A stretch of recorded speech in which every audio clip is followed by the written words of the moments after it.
megang bayi yang kayak gini. Iya tak enggak Pak? Enggak, Bu sini apa semana? Sini nih, Situ. Nah. Berarti ya udah, berarti enggak apa-apa, enggak kelihatan. Jadi gini ya posisi ibu. Kemudian alangkah baiknya memang kalau dalam menyusui itu kakinya disangga atau cari apa ya, dingkek tahu ya, porsi kecil, bangku kecil gitu ya, agar kakinya juga nggak menggantung. Kalau kakinya menggantung itu nanti akan mempengaruhi sirkulasi pada si ibu, bisa menyebabkan kakinya bengkak juga gitu ya. Jadi kalau habis kakinya bengkak itu pasti kebanyakan menggantung juga. Terus kemudian kalau yang gambar pertama itu posisinya kakinya ditekuk, dia football kayak gini. Kalau yang tangan pertama itu kayak gini ya, jadi siku kita, tangan kita ini gini, punggung bayi ini gini. Terus kemudian ini kan payudaranya kayak gini. Kemudian nanti posisinya gini. Posisinya seperti ini.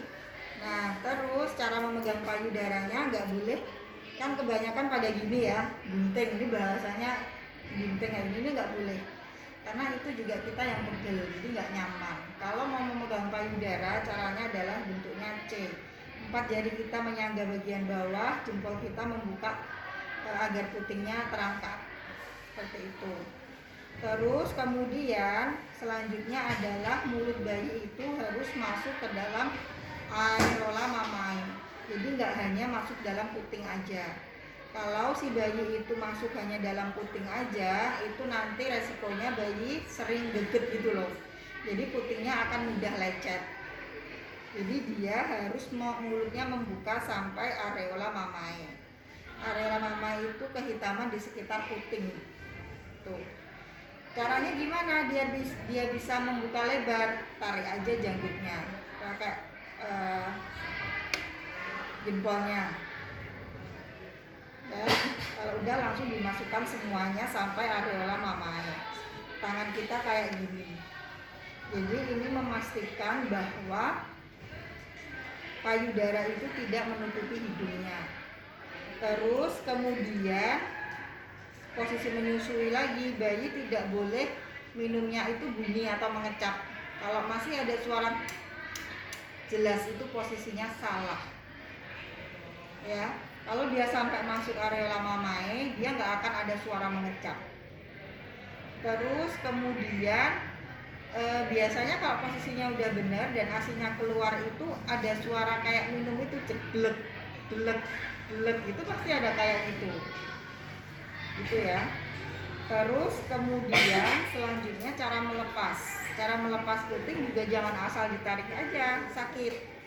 Kalau pas bayi sih nggak masalah, tapi kalau dia udah mulai 6 bulan, 7 bulan gitu ya, businya udah mulai mau tumbuh, mau ditarik, ya nyerinya minta ampun gitu.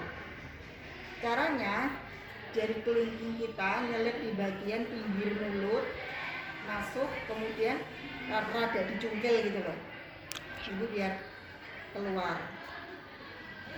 Terus kemudian ada tanda-tanda juga apakah bayi itu sudah kenyang atau belum.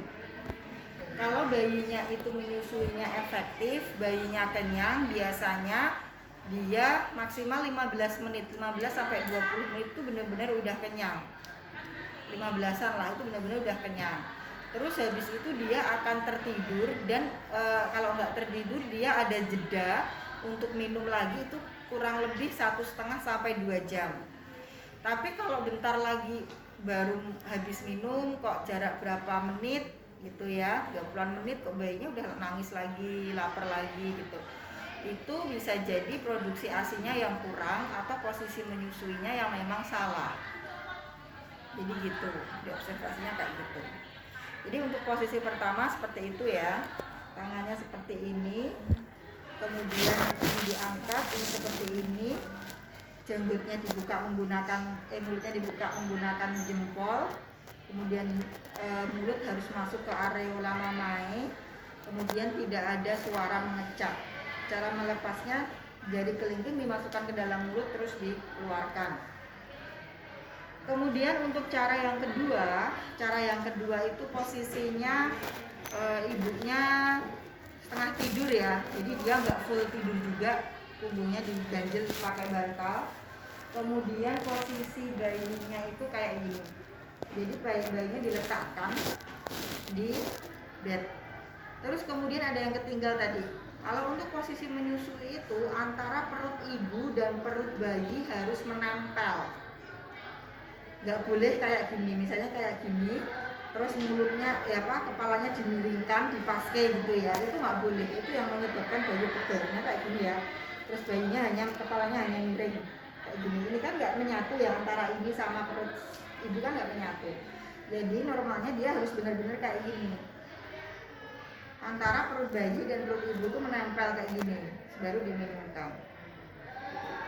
Untuk yang posisi kedua, bayinya diletakkan di bed, kemudian posisinya ibu antara duduk dan terlentang. Ini terus ibunya miring gitu ya. Bayinya posisinya kayak gini. Jadi dia posisinya bayinya miring. Ya. Posisi bayinya miring terus gini. Perut ibu dan perut bayi menempel, mulutnya dibuka menggunakan ibu jari. Dan mulut sampai menutup areola mamae, tidak ada suara mengecap. Terus untuk yang posisi C, posisi C itu adalah duduk. Posisi C duduk, posisi D juga duduk. Yang membedakan antara posisi C dan posisi D adalah tangan aja. Ya. Untuk posisi C, posisi C itu berarti kayak gini.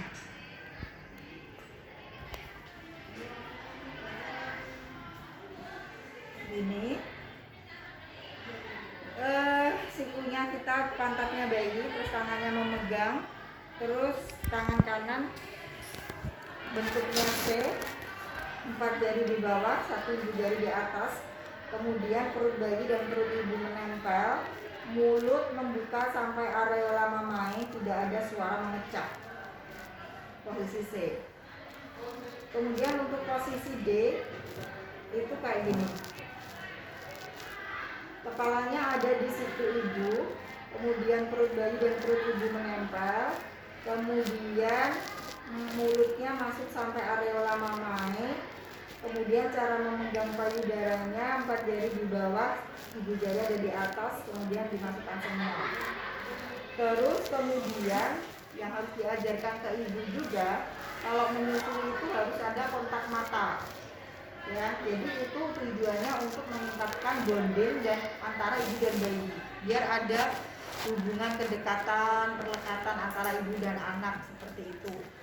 Kalau menyusui sambil lihat HP gitu ya, ada yang sambil lihat HP, sambil scroll IG dan lain sebagainya. Nah itu juga dikhawatirkan tidak ada kedekatan antara ibu dan bayi. Jadi kalau menyusui ya sambil dilihat gitu. Seperti itu. Sejauh ini dulu posisi menyusui ada yang ditanyakan, itu nggak masalah. Nunduk nggak masalah. Yang kita pegang adalah dadanya. Dadanya kayak gini, tangannya menyelip kayak gini di dada. Kemudian tangannya sambil nepuk-nepuk sampai gelegean, sampai gitu. Kalau udah kok nggak gelegek-gelegean ya bu, ya udah ditaruh dulu di bed, tunggu sampai 5 menit lagi sampai gelegean. Nah, cara yang kedua itu adalah diletakkan di punggung ibu, di pangkuan ibu, kepalanya di sini, terus dipegang aja biar nyaman, terus ditepuk-tepuk sampai gelegean. Cara yang ketiga adalah diletakkan di punggung ibu. Di punggung ibu itu dari posisi dada itu ada di punggung sebelah sini. Jadi bukan gini. Kalau gini sama aja nggak bisa karena posisi kepala harus lebih bawah. Kalau kayak gini nanti lamaan. Jadi ini dadanya ada di sini. Jadi nanti kepalanya dia berbelantung di di punggung belakang gitu loh. Jelas ya? Nanti gini posisinya. Paling nyaman biasanya kayak gini. Ya, sampai kira-kira. Terus kemudian boleh meja dan kursi.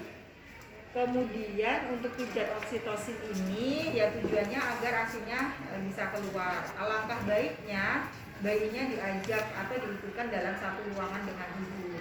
Kenapa bayinya diikutkan? Tujuannya agar ibu itu mempunyai stimulus atau memotivasi gitu ya. Kalau lihat si bayinya diajak dalam satu ruangan, si ibu pasti ya ampun anakku kasihan, bilang astagfirullah gitu ya.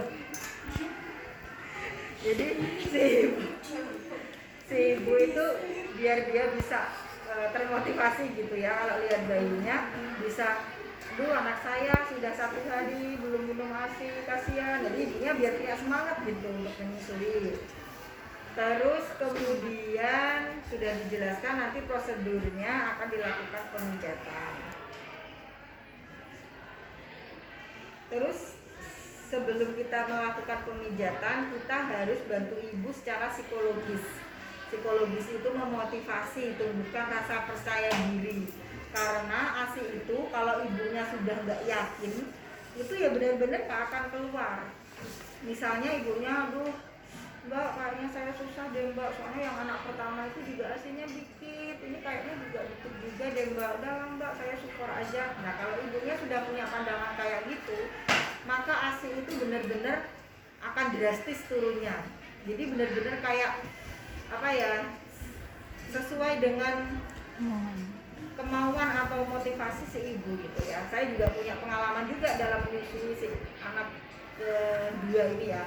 Kalau anak saya yang pertama itu kebetulan karena kondisinya sakit ya, dari lahir sakit, sehingga memang tidak bisa untuk diberikan ASI eksklusif secara full. Memang kalau yang anak kedua ini karena kondisinya sehat dan semuanya normal, jadi saya usahakan.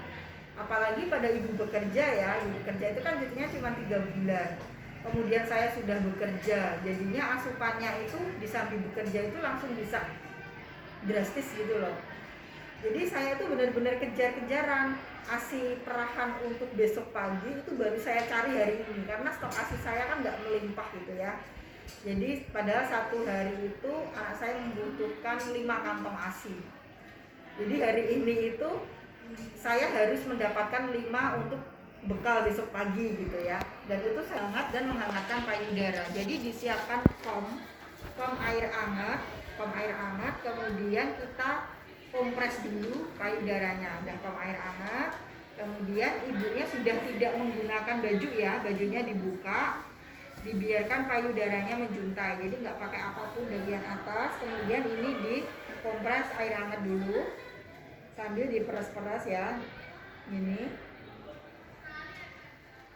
Kemudian payudaranya juga dibersihkan putingnya. Nah, kalau misalnya sudah dikompres, baru ibunya memposisikan gini.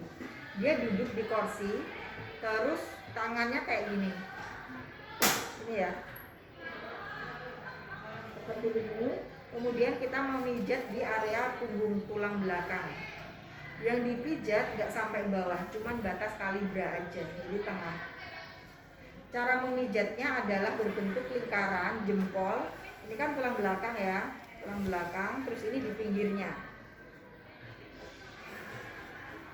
Terus setiap lingkaran ditekan, tiap lingkaran ditekan, tiap lingkaran ditekan, tiap lingkaran ditekan.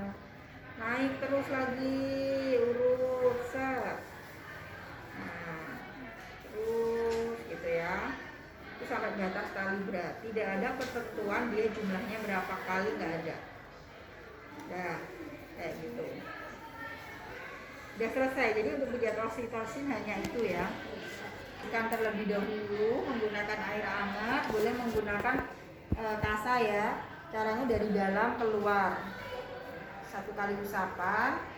Kemudian cara yang pertama adalah memijat. Memijat itu dia tangan kita C, jadi kayak gini, puting seperti ini. Kemudian cara yang kedua adalah penekanan, itu kayak gini, belakang. Kemudian cara yang ketiga adalah shake, mengguncang, itu kayak gini. Itu ya, yang pertama adalah ini. terus gini, terus dia diguncang. Kemudian kalau dia mau manual ya nanti langsung ditandai dengan mau pakai apa. Tapi memang kalau pakai tangan pegel banget ya, pegel banget. Nah, sampai dia benar-benar kosong. Terus kemudian kalau mau menggunakan alat, ada yang dia ada yang dia alatnya pakai mesin listrik sama manual. Kalau yang manual ya disesuaikan aja corongnya. Corongnya itu juga harus menyesuaikan puting. Jadi corong itu dijual secara bebas ya. Ada yang nanti ukurannya, size-nya juga ada, tergantung produk si pompa ASI tadi. Ada size-nya sendiri. Corongnya dipaskan di bagian puting, kemudian kalau yang manual ya dipompa terus gini pakai tangan. Cuman ya emang pegel itu ya. Tapi kalau mesin nanti tinggal dipencet aja. Ada mode pemijatan sama mode pemerasan. Kalau yang dia pakai listrik nanti dia akan keluar dengan sendirinya. Terus kemudian kalau sudah nanti disimpan di ini. Sekarang menggunakan ini ya. Kalau zaman dulu itu masih menggunakan yang botol kaca itu. Karena zaman dulu kayak gini tuh mahal. Jadi zaman dulu tuh segini aja itu harganya ratusan, isi 25. Tapi kalau sekarang merek kayak gini udah banyak banget dan harganya jauh relatif murah. Satu kayak gini paling maksimal 30.000, isi 25. Jadi ini nanti disimpan di kulkas, di freezer ya. Nanti tak jelaskan lagi untuk penyimpanannya. Kemudian nanti dituang, terus dimasukkan sini. Ini jangan lupa benar-benar dirapatkan. Udaranya di dalam itu dikeluarkan dulu. Keluarkan terus jadi benar-benar kipas gitu ya. Nggak boleh ada udara. Karena nanti kalau ada udara ya susunya cepat expired. Terus kemudian di sini harus dikasih nama, misalnya bayi A. Ini cara jam waktu memerahnya kapan? Misalnya 21 Desember jam 10. Jadi nanti yang diambil, yang digunakan, yang diminumkan tuh yang terlama terlebih dahulu, yang baru-baru nanti. Dan kalau udah nanti ini akan disimpan di kulkas. Terus kemudian selanjutnya cara menyimpan. Nah, cara menyimpan itu ada berbagai jenis ya.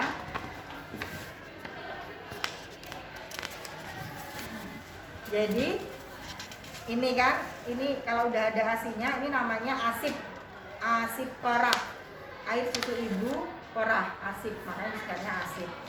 Kemudian asip ini kalau sudah diletak, kalau dia di ruangan kayak gini tanpa AC, dia hanya bisa bertahan 4 jam aja.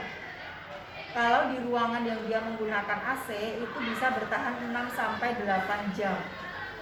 Gitu. Ini di luar ya. Terus setelah itu dia, nah gini, kalau misalnya dalam ruangan asip beku yang telah dicairkan, misalnya AC ini sudah habis dari freezer, kan udah beku posisinya, terus tak keluarkan, dia di ruangan biasa ataupun ber-AC dia hanya 4 jam ya. Jadi posisinya ini udah dari freezer, tak keluarkan di ruang biasa ini, dia hanya bisa bertahan 4 jam aja. Nah terus kemudian selanjutnya kalau ASI yang segar habis meres, tak kasih di kulkas, tapi bukan freezernya, biasa di ruangan slot-slot biasa itu, dia bisa bertahan 2 sampai 3 hari. Tapi kalau dia ASI beku dari freezer, tak turunkan di biasa bawah, jelas ya? Jelas. Itu dia hanya bertahan 1 jam aja, 1 jam, 1 hari 24 jam. Beda ya. Jadi kalau dia habis meres, dikasih di kulkas biasa itu 2 sampai 3 hari. Tapi kalau dari freezernya diturunkan, set, itu cuma bertahan 24 jam aja. Gitu. Terus kemudian kalau ASI perah habis seger, habis meres, itu kalau ditaruh di freezer nanti freezernya ada yang berbeda ya jenisnya. Kalau kulkasnya dia satu pintu terus ditaruh di freezer bagian atas itu dia bisa bertahan 2 minggu. kalau kulkasnya satu pintu. Tapi kalau dia kulkasnya 2 pintu, habis meres itu bisa bertahan sampai 3 sampai 4 bulan. Ya, 3 sampai 4 bulan. Tapi kalau dia dikasih di deep freezer itu yang khusus freezer itu loh, kayak es krim, kotaan itu, atau yang dia untuk daging gitu ya. Ditaruh di situ dia bisa bertahan sampai 1 tahun, 6 sampai 12 bulan. Gitu. Jadi tergantung, nanti dijelaskan juga ya Pas Eva, ini harus dijelaskan. Nah, terus kalau udah, kita harus ajarkan juga dengan cara meminumkan ASI-nya. Karena ya susah juga cara meminumkan ASI-nya. Cara memberikan ASI itu kalau dia posisinya di freezer, misalnya buat persiapan besok pagi ya. Jadi saya tuh kalau diletakkan di freezer, malamnya tak taruh di kulkas biasa dulu, tak turunkan dari freezer. Jadi biar dia mencair gitu ya. Terus habis itu diletakkan di luar, misalnya saya membutuhkan dalam sehari 5 kantong, jadi 5 tak turunin dulu. Terus nanti kalau mau dikasih ada kom, diisi air panas, ini dicelupkan aja. Nah, sampai dia anget-anget, tergantung bayinya ya. Kalau anak saya tuh kalau anget-anget tuh dia lebih suka gitu daripada yang benar-benar dingin. Jadi kalau asinya udah dingin, benar-benar dingin, dia nggak mau. Harus dicelupin dulu, dia anget-anget baru dia akan minum. Jadi tergantung karakter anak juga, tapi ada yang enggak. Gitu. Terus kemudian cara memberikannya bukan pakai dot, tidak disarankan menggunakan dot, tapi menggunakan sendok. Karena kalau menggunakan dot itu bisa menyebabkan bingung puting. Bingung puting itu dia kalau disusukan asli pakai payudara asli tata gitu ya, dia nggak mau, karena dia lebih nyaman menggunakan dot. Kalau dot itu kan disedot dikit aja keluarnya udah banyak ya. Beda kalau puting asli, dia kalau puting asli dia harus ekstra nyot, ada usaha gitu. Jadi nanti takutnya dia bingung puting. Habis dari sini diletakkan di gelasnya dia, terus diminumkan pakai gelas. Tapi memang harus sabar ya. Terus cara minumkannya pakai sendok aja, ditempelkan di mulutnya, nggak usah dituang terus dijuger-juger kayak gitu ya, nggak usah. Cuma ditempelkan di mulutnya aja, ditempelin, letaknya sejajar, dia akan mengecap dengan sendirinya. Nah, dengan kecapannya dia itu, dia sudah bisa memperkirakan seberapa banyak yang masuk gitu. Jadi nggak usah khawatir dia akan tersedak, karena dia sudah bisa mempunyai naluri untuk mengecap. Ini cuma ditambahkan aja, dia akan mengecap sendiri. Terus. Sudah ada yang ditanyakan? Silakan.